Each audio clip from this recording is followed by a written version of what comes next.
Hi everyone, and welcome to Inside Art. I have got two and a half very important guests for me today. Hi, I'm Kat. I'm back. If you don't remember me, this is Ash. Hi, I'm Renae Clark. We are going to be using some colour pencils. We're going back to traditional drawing, and we are going to be doing some colouring today. So you use colouring books and then pencils? Yes, so my channel is all about adult colouring books. I mostly use coloured pencils. I do use markers sometimes as well. But today I have brought all of my favourite coloured pencils with me to show you both. So I'm not sure what coloured pencils you've used in the past. I've heard that you maybe haven't coloured since you were a kid. Is that right? So we've got like 3 different levels of pencil experience. Yeah, exactly. So I'm very much a beginner. I have not coloured with coloured pencils since I was like 5 years old, maybe. Very nostalgic for me, bringing me back to my primary school days. So very excited to learn some new techniques. Yeah. And what about you? Yeah. So I did pencil demos about 10 years ago, and it was mostly Prismacolors. I have oogled lots of different ones, but yes, that is my experience, and I feel like we've been divorced and I haven't seen them for a while. I remember I used to have like the Smiggle pencils and they were so bad, they were so hard, you couldn't blend anything with them. These look much better. Yeah. Well, this isn't actually all I have today. So we've got a few little ones here, but I also brought some more. So for me, that's a lot. All right, so first we have the Prismacolor. They're pencils that I tend to use the most. Well, it's actually not the most expensive pencils that I brought with me. These are what you said you've used, and they are my go-to. I actually have 2 sets here. These are some of the shortest pencils that I own in my entire collection because I use them so much. Ones, yeah. Which colours you prefer the most? Yeah, you can definitely tell the pencils that I've either used the most because they're short, or some of them just because they break when I use them because they're very, very soft, which makes them really, really good for blending. Oh my goodness, there's more. There are lots and lots of pencils in this set. Oh my god, there's even more. Okay, next I have what is actually probably my favourite pencils. Luminance. These are the Caran d'Ache Luminance. So these are some of the most expensive pencils that you can buy. Probably my favourite. Professional, high-end. They will last over 100 years. Oh my goodness. With the art that you draw. They're completely light fast. Some of these are starting to get quite short. Yeah, the ones I've always wanted to have a play with. These are on a lot of people's so dream list, and they are wonderful to use. I actually bought a set of 40 and then decided I needed to buy a bigger set, so I went and bought the bigger set as well. So I actually have 2 sets of these as well. There's this thing in the coloured pencil world called full set syndrome. I don't even own the full set of my favourite pencils. So anyone thinks that I am a hoarder and a collector, I am resisting right there. Caran d'Ache also have another range, the Pablo pencils. Ooh. So they just perform a little bit differently, but these will allow you to get a slightly sharper point than what the Luminance are. There is one more set that I brought, but we're probably going to need to make some space. All right. Oh, I know how much that is, yes. Oh my goodness. That is ginormous. The box is gorgeous. Oh my goodness. So pretty. It's got the double layers. I don't even know if they can see this properly on the cameras because we've just totally blocked all the cameras for ourselves with the size of this box. I have to be careful because when I did this on my channel and I tried moving it, I almost jammed my fingers inside. Oh, don't do that. These are the Faber-Castell Polychromos. Very different to all the other sets of pencils in the way they feel. These feel more familiar to what you might have grown up with. I actually don't know which I prefer because I feel like they both have their strengths and weaknesses in different areas. So do you want to have a play? Yes. I can't wait to get started. I remember with Prismacolors, if you put the lighter colour over the darker colour, it kind of burnishes it, right? Am I making stuff up? Got all the right words in there. No matter what pencils you layer up, you can basically layer any pencils on any pencils, but as you add more layers, you should add more pressure as you go. So start with light pressure, slowly add more pressure. And when you do your final layer, add as much pressure as possible. And it's that final layer that is what they call burnishing. So what burnishing essentially is the process of removing the texture from the paper. So you can actually get a burnishing pencil. This is a colourless pencil, and the only purpose of this pencil is to flatten the tooth without adding any more colour. A blender pencil tends to be softer, and so if you've got colours that maybe haven't completely blended together, this can actually help with that a little bit. It can fill the gaps if you can still see some of the white underneath, whereas the burnishing pencil tends to be more of just the act of flattening the paper. So you can even just burnish with your other pencils as well. That's probably what I do the most. I actually just use whatever my last pencil is as the burnishing pencil and just press harder with the last pencil. Nice. I think overall you've actually both got really good technique.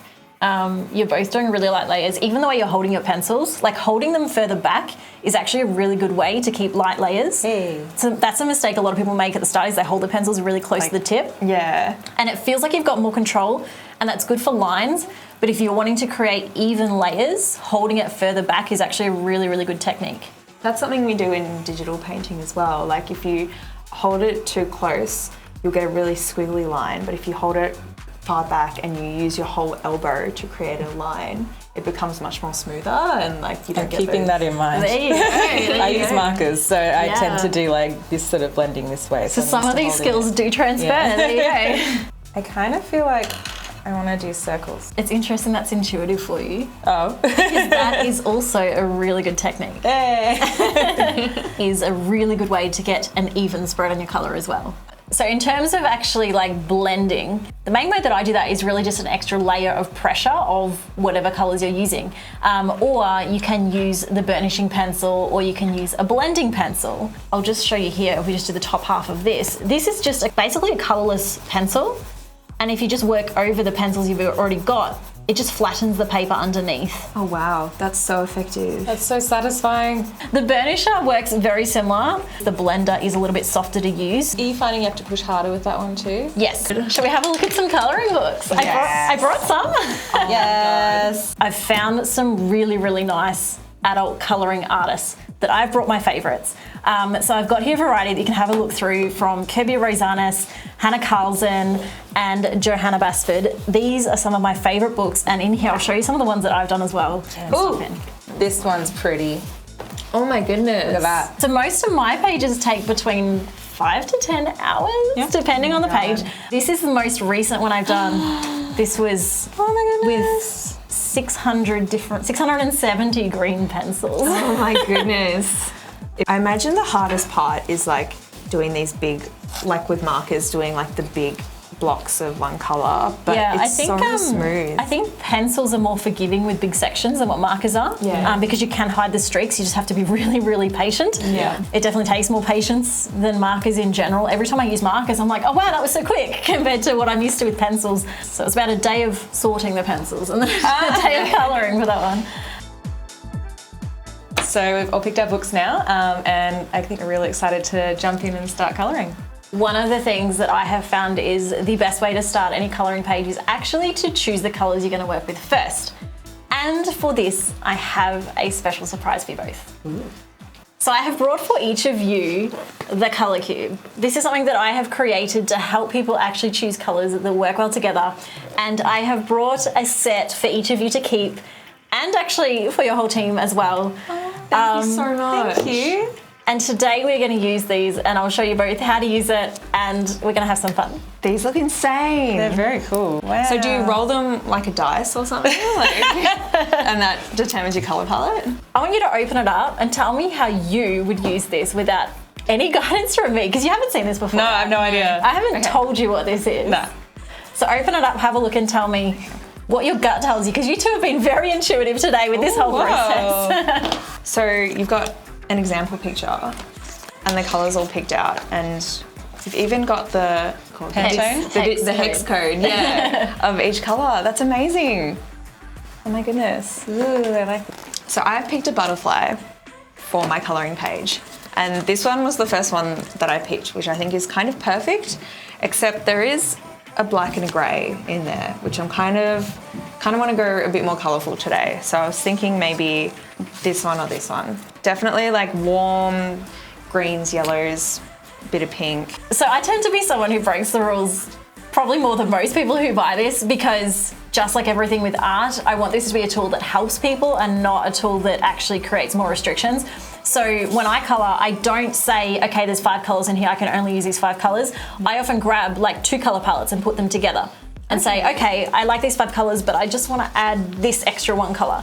So this is really just supposed to be like a way to kickstart your inspiration, to get you starting to think.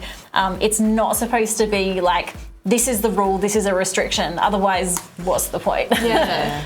So this actually all started as the colour catalogue, which is a digital version. So if you're saying an underwater scene, you can come in here, find something here that works, so we could actually go ocean.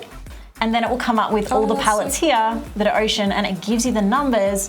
You can then go find that exact number in your box. Yes. Oh my goodness. Or you can click on it here to say we like this one, and this will actually give you those RGB and the hex codes on here. That's awesome, because I was feeling like, not overwhelmed, but like, There's a lot I in want to here. look at all of it. Yeah, you can't just like take over your, well, you can, I have. But the good thing about this is like you could pick say 10 you want, then get the cards, put them out, put them side by side, and then process of elimination, start to narrow down your options and really work out what you want. So I think we all need to just pick a palette. You can use this if you want, and let's work out what we're going to use, and from there we can grab our pencils and start colouring. Sounds good.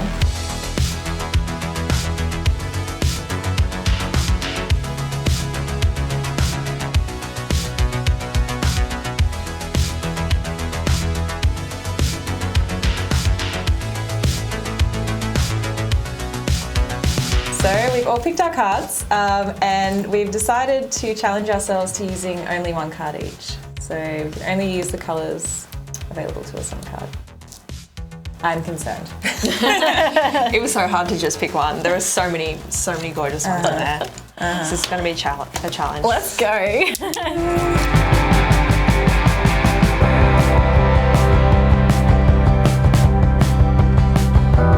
So I decided to start with the shadows on mine. As often, I just look at this and go, I just don't know where to start. So I picked the inside of the cupboard because it felt like if I mess up there, it's low pressure. Yeah. So I started with that.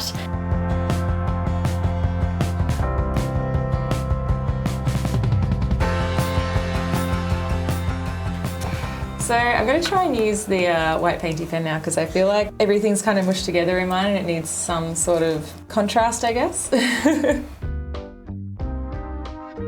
See, that's the time when I do use my finger exactly how you're doing. With the white pen kind of blotting it out. There's probably another technique, but I'm 100% on the finger There's with that. probably a word for it too, but who knows?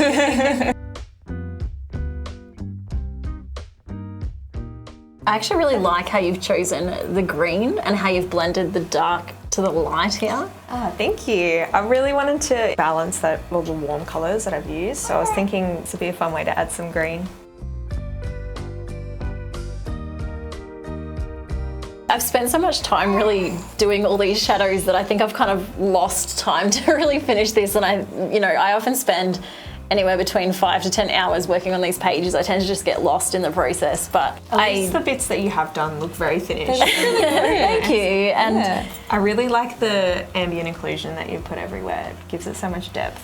thank you. I think like for me, doing the shadows and especially those little occlusion shadows underneath things is probably one of my favorite things to do, because they are fairly easy to work out where they go. You just kind of figure out the areas where the light just won't reach. So under the books and like in the back of the bookshelf here. And just by adding those little pockets of like the really dark spots, it kind of gives everything that instant 3D depth, even though a lot of it's still uncolored. And so I've actually found that just even doing that, even if you don't do any other sort of fancy detailing, it makes the coloring page come to life a lot quicker.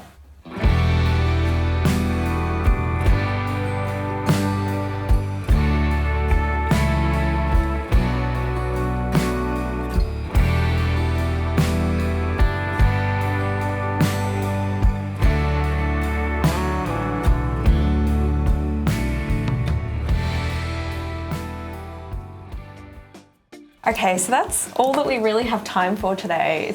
I'm so gutted that I didn't get to finish my piece, because I could do this all day, I reckon. And I'm sure you have. I do this all day. I feel like there was a lot that I really wanted to do that I did not get to do. Yeah. Maybe I'll Same. go home and finish it. I don't know about you, Kat, but I have learned so much today.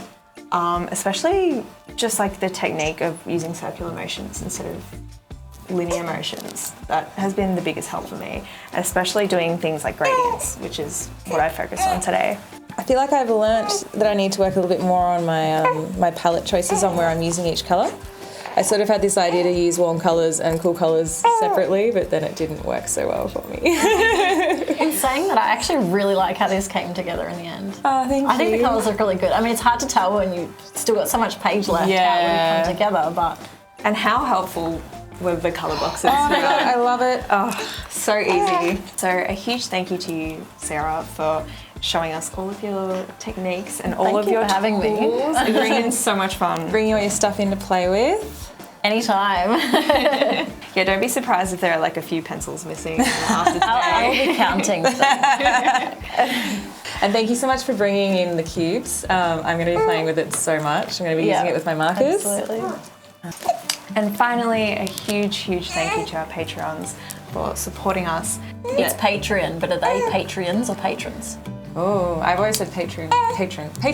I'm sure they're patrons. Yes. Patrons? Patreon, but patrons.